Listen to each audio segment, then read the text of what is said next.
It's quite a long story because it ended up with a movie, but it started off as a tour idea. And I think Ronnie Lane and I used to hang out in the neighbourhood that we lived in then, I still do, in Richmond in west of London. And there's a studio here called Olympic in Barnes where one day we got to talking, the three of us, Mick, Ronnie and I, at Olympic. We'd done some backing vocals for a demo for the Stones, Ronnie and I had.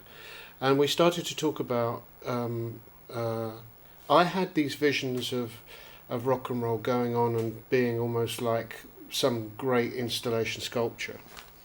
Ronnie had this vision of rock and roll being something that travelled around in tents and wagons. And Mick was into the idea of perpetual touring. The triangle was going to be the Who, the Stones and the Faces. Rod Stewart never got in the loop. I think he may have been unkeen on the idea. But was to create a circus that could travel all around America. And Mick got Chip Monk, Monck, I think his name was spelled, who was a theatre designer and lighting designer. He designed one of the first big stages for the Stones, to do a draft proposal for the acquisition of a Barnum and Bailey circus tent, trucks and rolling stock. And we planned to do this big tour. And we had a meeting in LA. Ronnie wasn't there, but me and Mick had a meeting in LA with Chip, and it got really, really, really exciting. And we were going to film it. And what actually caused it to collapse was the fact that the railway track then in America, probably still is, but it was only used for goods and commercial. It wasn't passengers anymore. The track was so slow. The trains could only travel in some places for maybe up to 200 or 300 miles at a maximum of 6 miles an hour, 4 to 6 miles an hour. So it would have been very tedious to sit on the train, whether or not it had a cinema, an operating theatre, a school and a recording studio, all of which were part of Chip's great grand vision. It would have made the most fantastic movie. Anyway, it was dumped, and then Mick went on to drive forward this idea of doing a film, which was kind of just about the idea, just about the idea of turning. So some of what you see in the Rock and Roll Circus TV show has a real Ronnie Lane feel about it, and what Ronnie Lane went on to do with his band Slim Chance, which was literally to take out a circus tent on the road, was a realisation of some of those ideas. A quick one was not my first attempt at a song cycle, but it was the first one that really worked properly. I'd done a bunch. I'd done one. I'd worked with this guy Speedy Keen, who went on to become famous for writing the epic song "Something in the Air," which I produced. And it was Kit Lambert, my manager's birthday, and we did this spoof, like a Verdi spoof Italian opera called Gratis Amatis, Free Love, ha ha ha, and played it to Kit, and Kit loved it as a joke. And then, but afterwards, he took me aside and he said, "This is very interesting." He said, "I know it's a joke, and I know it's a parody, and it's silly, but it's also very interesting. Have you thought about the possibility of doing something like this?" And he said, "Well, listen, we need to knock something up to put on the Who's album, which was a 10-minute short." So I knocked up a quick one, and I did it as a series of very, very short little almost phrases. I suppose it's really a story about child abuse,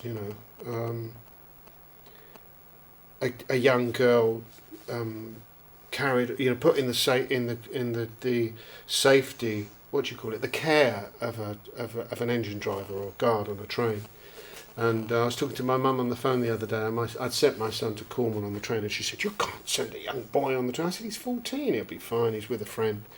I said, "Anyway, you used to do it to me." And I suddenly realised, that I used to do these train journeys from London out to Westgate, where my grandmother lived, in the care of the guard, And so I think that was inspired by that, this feeling of kind of unease of being in the care of a guy in a railway carriage, for 2 or 3 hours as it was then, and but then the feeling of betrayal, forgiveness, and then at some way at the end, the beginning of a sense of an emergent spiritual journey, which I suppose I was just about on the cusp of. Around the time that, maybe 6 months after this was finished, I discovered through my friend Mike McKinney, who was the artist who did the Tommy album cover, the teachings of the Indian mystic Meher Baba, and been following him since then. So, and then Tommy came out of that. So it came from really wanting to fill up a hole on a record, you know, and all those other things that I've talked about. Well, this is just pre-Tommy, isn't it? So we were probably a bit frightened, career-wise, and we were fairly green round the gills still. We hadn't really. We were great live, but I think this was probably shortly after we'd been to Australia, and so the piece that we played, which was the mini opera, had become almost a model. I started to get this sense of the shape of it being a model for something that might work on stage with the Who, with this thing that I was working on called Tommy. So the thing at the end where you start to go, you are forgiven, you are forgiven, you are forgiven, building in intensity, which I took over. When we'd played this in Australia, I'd become like a bit of a star through this, you know, because that was the bit that I did, you know. And we were being berated so much in the press in Australia at the time, 1968, that me singing, you're forgiven, you're forgiven, you're forgiven. It was, in a sense, it was almost like I was forgiving the Australians for treating me so badly.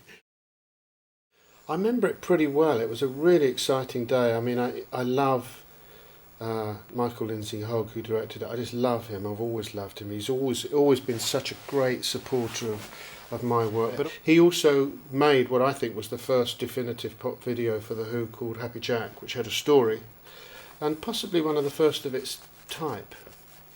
The way that Mick had put the band together was, had put the guests together. It wasn't just about music that he liked, it was about people that he wanted to spend the day with to some extent. So I felt flattered that we were invited. Taj Mahal, Mick and I were both huge fans of. We just discovered his music around that time. So I was glad that he was on.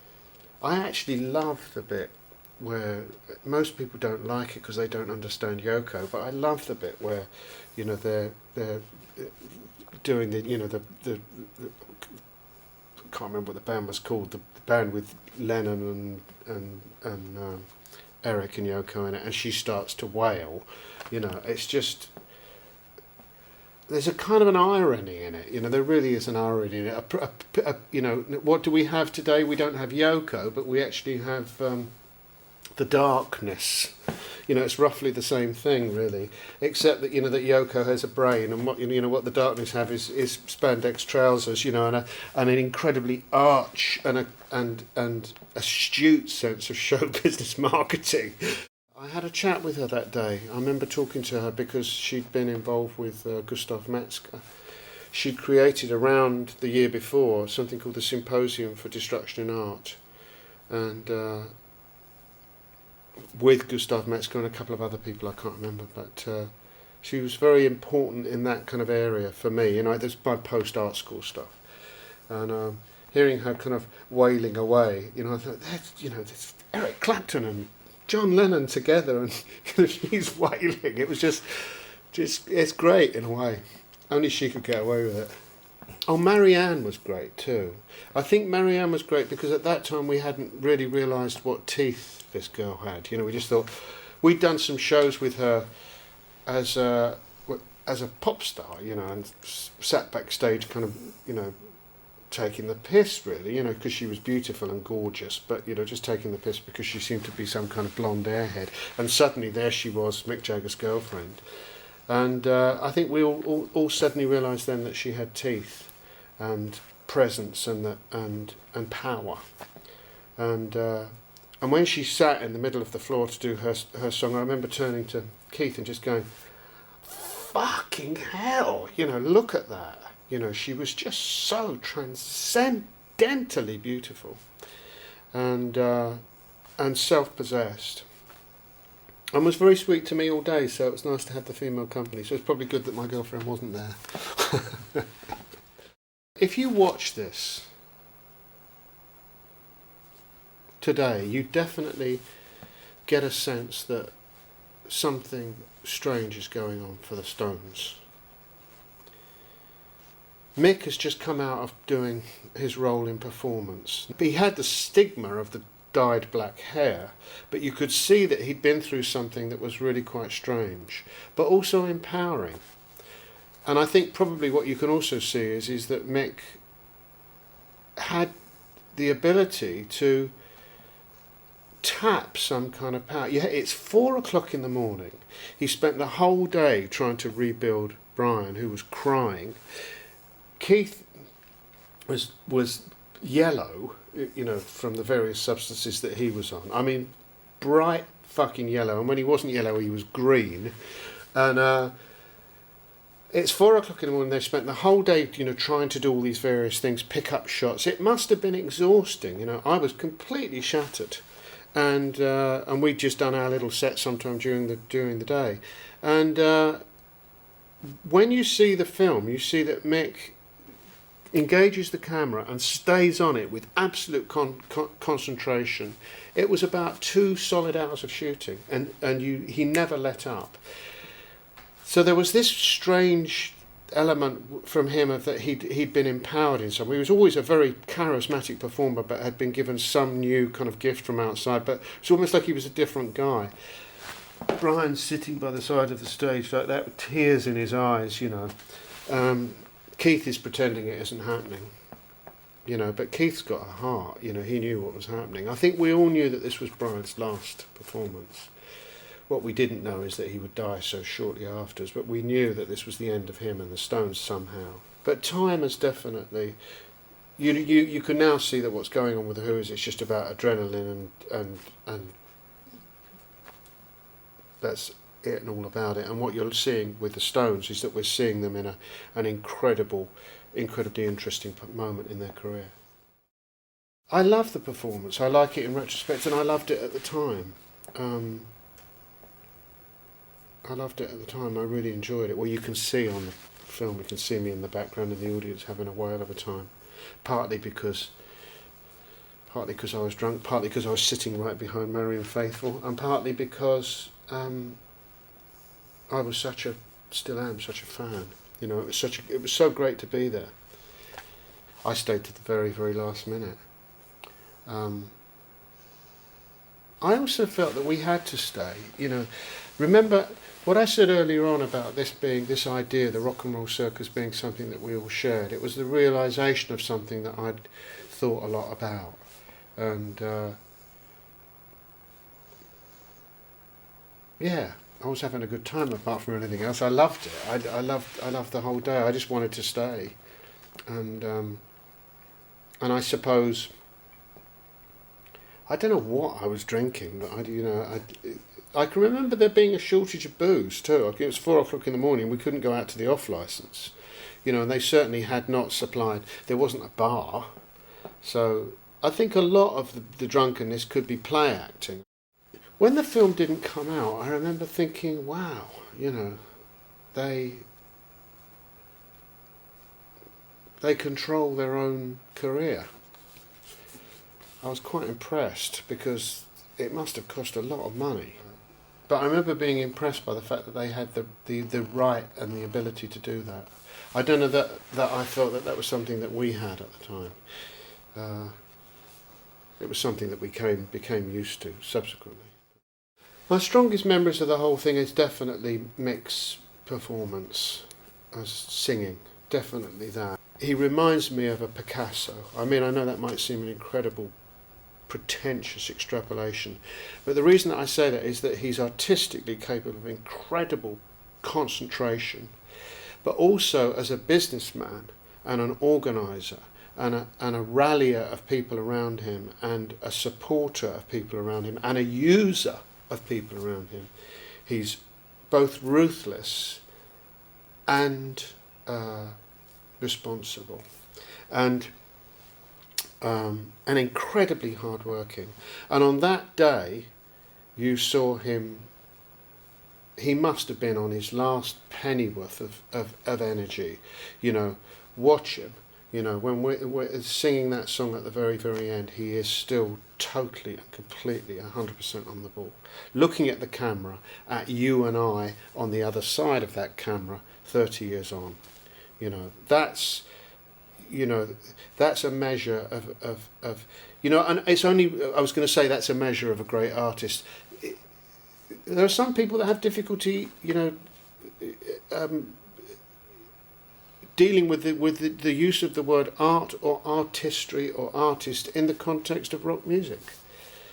Fuck 'em, I mean, it's just fuck 'em to death and hell and beyond. That day was an absolute testament to the fact that from the chaos, the drugs, the absurdity, the flippancy, the pretentiousness, the irony, the artistic extravagances of all the people involved, the vanity, the vacuity, the shallowness, the emptiness, the addictive petulance, and all of this stuff, the self-obsession, that what actually came out of it is that one person in the middle of it, who was the driving focus of it, was able to look into a camera and talk to you and I directly. What you see with the Who is you see the Who doing their little set piece. We're not doing it for you, we're doing it for us, and we're doing it for our fans. When you watch the Who in the Rock and Roll Circus, it's almost like we're watching them sideways. They're going from there to there. When you watch Mick, it's coming right at you, and a lot of my respect for Mick was crystallised around that time. I ceased to be a fan, and a fancier, if you like, of what Mick represented, and much more of somebody that thought, fuck, this is pretty big. That was the moment for me anyway, was sitting there and watching him and just thinking, I don't know, and remember I was sailing a little bit myself as I kept looking at him and thinking, how's he still doing this? And why is it so important to him? And then you see the movie and you see it's not about it being important. It's just about the fact that this is what he does. It's like somebody saying, Picasso used to get up at 6, he would paint till 12, then he would have lunch, and then he would fuck a girl, and then he would paint till 6, and then he would go to bed, and then he would get up, and did it every day. That's the reason why there's so much bloody Picassos all over the place, is that he was incredibly prolific. The Stones are incredibly prolific, both as recording artists and as performers, and they're very, very driven by Mick in this respect, and you see a sign of it then. When you watch it now, it's a documentary. It's a comment on the time. I hope it stimulates people to do more, because this stuff's always going to be good to look at 30 years on.